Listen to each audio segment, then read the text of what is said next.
হতে পারে বাইতুল মোকাররমের ইমাম, তাতে কি যায় আসে? সে কি রাসূল নাকি?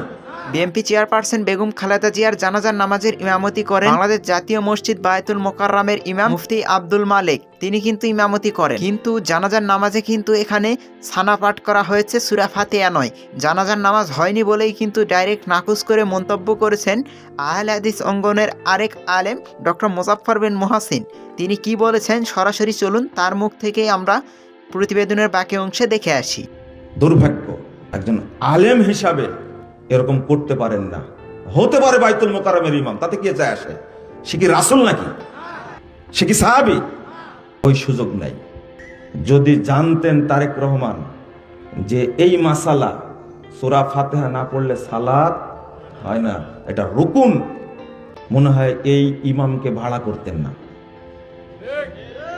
আমি ঠিক বলেন না, আপনার ঠিক বলার দরকার নাই, আমার ধারণা বলছে। এই ছিল কিন্তু ডক্টর মোজাফফর বিন মুহাসিনের বলা কথা নিয়ে, মন্তব্য নিয়ে আমাদের কাছে থাকা বর্তমান বেগম খালেদা জিয়ার জানাজা নিয়ে সর্বশেষ আপডেট।